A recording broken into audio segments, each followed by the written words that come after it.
मित्रों, स्मृतियों के स्वर्णिम दिन पुस्तक की समीक्षा चल रही है और मैं श्री एएमएम चंद्रा साहब की समीक्षा का पाठ कर रहा हूँ।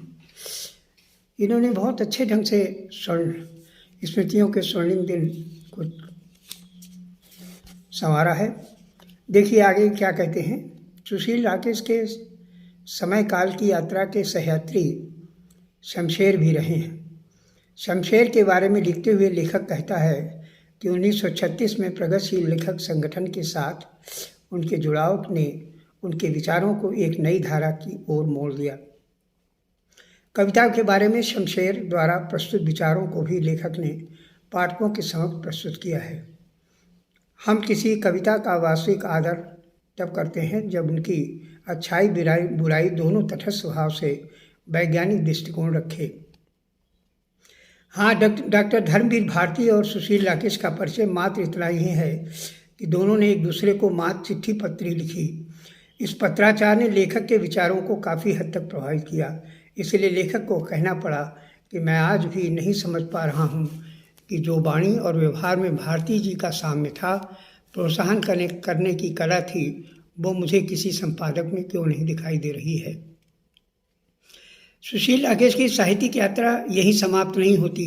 वे अमरनाथ गुफा से होते हुए निसार मजहर, अब्दुल गनी खां साहब से होते हुए सम्राट जयचंद, हर्षवर्धन तक की इतिहास लेखन की यात्रा करते हैं। सृजन के द्वार पर की कवियत्री डॉक्टर साधना शुक्ला की समीक्षा करके उनके दृष्टिकोण और उनकी मौलिकता को साहित्यिक जगत में परिचित कराने का कार्य लेखक ने किया है।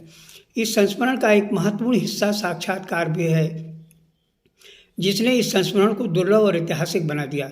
नरेश मेहता युवा पीढ़ी के सृजनशील रचनाकारों के भविष्य के सवाल का जवाब देते हुए कहते हैं, अनिवार्यता मानता हूँ कि जीवन है, मनुष्य है, जो अनिवार्यता सृजन भी होगा। न तो जीवन पर शक है, न मनुष्य की क्षमताओं पर शक है। आज हमसे भिन्न लेखक है, भिन्न होना भी चाहिए। निश्चित ही नई पीढ़ी तरह से नया लेखन करेगी। मैं यह भी कह सकता हूँ कि वो मुझसे अच्छा लिख सकती है। लेखक द्वारा डॉक्टर कृष्णकांत दुबे से हुई बातचीत में उल्लेख मिलता है कि कविता इनकलाब है। इसलिए लेखक भी नए साहित्यकारों के बारे में अपने विचार रखते हुए कहता है कि वह साहित्यकारों के साहित्य में नवीन चिंतन और देश व समाज की समस्याओं से जूझने का जज्बा मिलता है। इस संस्करण को ऐतिहासिक साहित्यिक धरोहर के रूप में अवश्य पढ़ा जाना चाहिए। संस्मरण के माध्यम से आज़ादी के बाद साहित्य और खासकर उत्तर प्रदेश के हिंदी साहित्य के उद्भव और विकास की संरचना को भी पाठक वर्ग सरलता से समझ सकते हैं। लेखक का योगदान साहित्य समाज के लिए अनुपम और अतुलनीय है, जिसे युग युग तक याद रखा जाएगा। ये संस्मरण एक साहित्यिक दस्तावेज भी बन गया है, जिसका अध्ययन नव रचनाकार की यह उम्मीद जगाए रखता है कि दुनिया विकल्पहीन नहीं है। स्मृतियों के स्वर्णिम दिन, सुशील राकेश, आशीष प्रकाशन, कानपुर। कीमत 500 रुपये, पेज 228। पाठकों से निवेदन करूंगा कि इस पुस्तक को अपने अध्ययन के दौरान जरूर पढ़ें।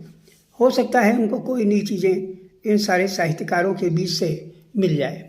मैं आशा करता हूँ और मुझे विश्वास भी है कि उन्हें कुछ न कुछ अवश्य इस पुस्तक से प्राप्त होगा।